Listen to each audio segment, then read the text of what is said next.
Siddhapan. Welcome to my channel, which is Complementary Economics. And today's class, which I'm going to talk about, that is the law of variable proportion theory. So this particular topic belongs to a third chapter. The third chapter name is production and cost. This particular concept, it is related to production theory. When we talk about production theory, the production topics can be classified into short run and long run. This particular concept belongs to short run theory, short run production function.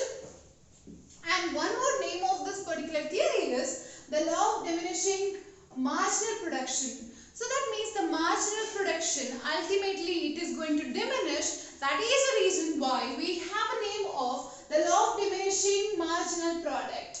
So in this short run, so as you already aware of, we have fixed factor also and variable factors also. The fixed factor, that means the factors of inputs which is constant, which is not going to change at all, which is fixed in the during production process. Few of the factors which is going to change in the process of production, that will be called variable factors. So we have both fixed factor and variable factor. The fixed factor which we are going to talk about, that is land. In this particular theory, we have considered land as a fixed factor and the variable factor we have considered as labor. The fixed factor, which is land, that will be a 4 hectare. That will be 4 hectares of land we have considered, which is fixed in the during the production process. So now let me talk about the theory now. So this particular table what you are seeing, where the labor's numbers are continuously increasing, but the land, which is 4 hectares, which is constant, which is not going to change at all. So what you are seeing here, the labor numbers are continuously increasing, which was 0, 1, 2, 3, 4, 5, 6. The labor's numbers are increasing. The labor is nothing but input. If you are considering this as an input, the input is increasing. The same way, output is also going to increase. Can you see here? The output is also going to increase. Exactly. The output is nothing but total product. By using these many labors, the output will be this. In the beginning, what you are seeing is, when you are using the zero labor, total product will be 0 because you are not using any of input. So you have the fixed factor, which is land, but you do not have the variable factor. Without variable factor, the production, it is really impossible. Because of that reason, the production will be 0 only, nil. When continuously labor's numbers are increasing, what you are seeing is total production is also going to increase. But what you have to observe here, marginal product. You have to observe marginal product, how it is going to behave, because here we are talking about diminishing marginal product. So at the beginning, so how are you going to calculate this? So I'm already done in the previous classes. So if you want to know how exactly I have calculated marginal product of a labor, average product of a labor, how I exactly calculated, if you want to know, you have to see my previous videos, classes. So in this one, so labor's numbers are increasing, total production is also increasing, but you have to concentrate more on marginal product now. So in the marginal product, if you start seeing, can you see, when the labor is 1, the marginal production, the contribution of the first labor, it is 10.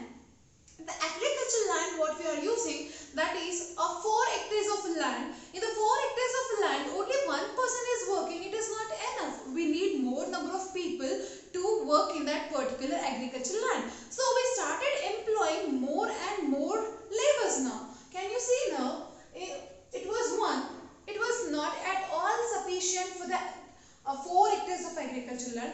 Definitely for the 4 hectares of agricultural land, if you are going to cultivate, so only 1 labor, is it enough? Definitely not. So what you will do is, you will start employing more number of labors now.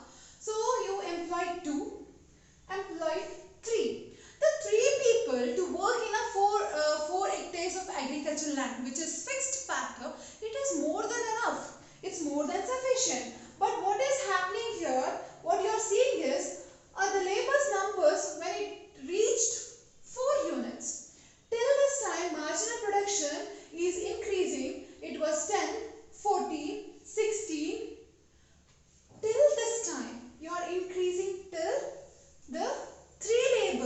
higher, till the time marginal production is continuously increasing, their efficiency, their contribution, the individual contribution is also increasing. At the same time, total production is also increasing here.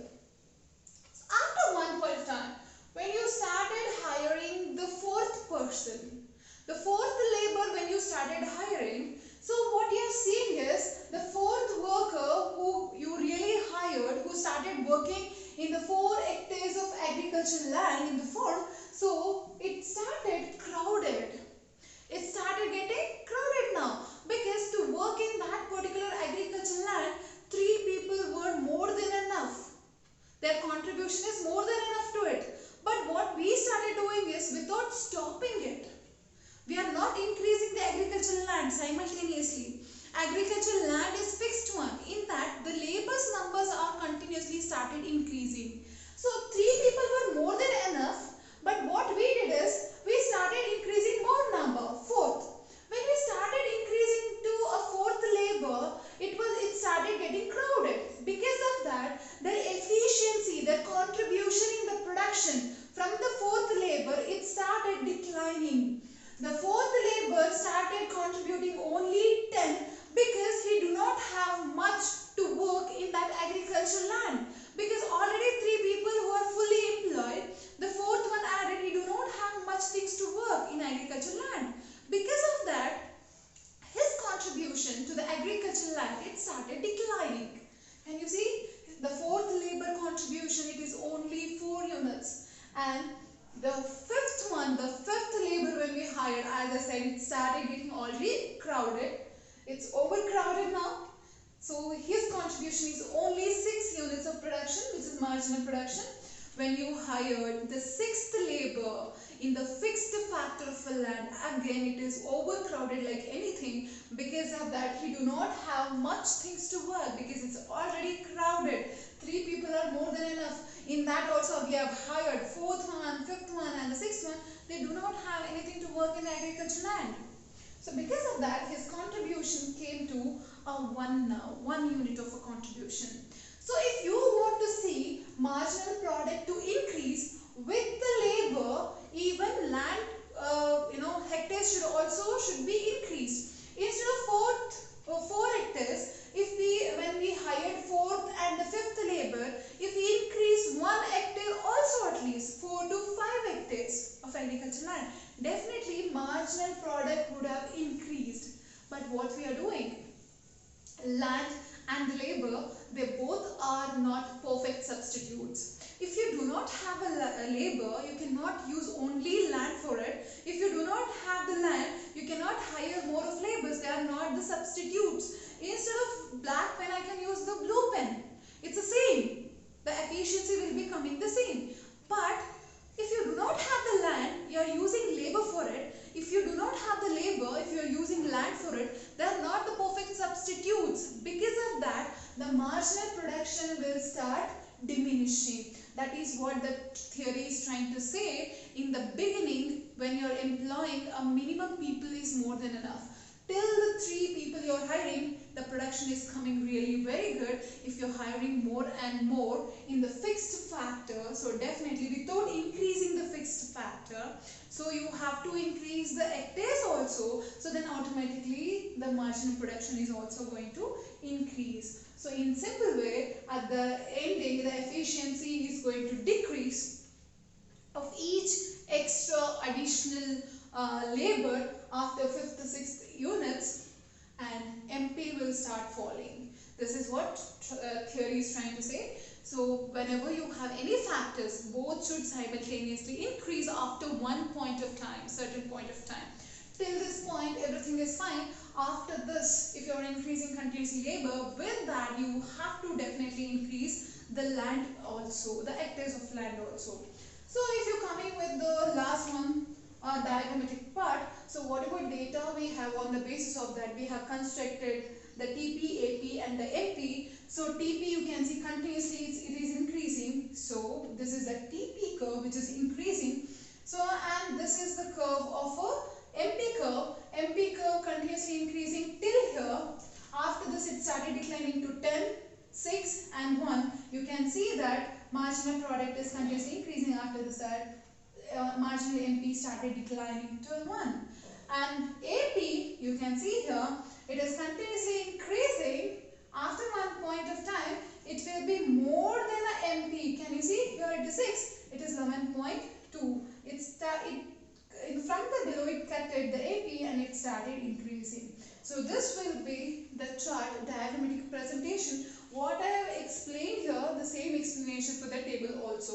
So if you're going to answer this question, first you have to explain what exactly the law of variable proportion theory, you have to explain what is fixed factor and the variable factor. So then you have to come with a table, and after exact the table you go with the diagram. So then you can explain whatever I have explained here, the 3 units when you are employing, and after that what will be the reaction of a marginal product and why marginal production is going to decline. The simple reason behind it is that both are not perfect substitutes. After till a certain point, marginal product is really increasing very well, 10, 14, 16. If the fixed factor continuously, if you are going to continue, definitely the marginal product is going to decrease. That means the marginal contribution of a single labor, it is going to decrease because they do not have much work in the agriculture land because it is already very much overcrowded. So I hope you have understood this concept. This concept is really this important one. It is for 4 mark. The related to this particular topic we have already done in the previous classes. I hope you will see that to understand what exactly the table and how you got this particular table. Thank you so much. I'll meet you guys with our next table. Thank you.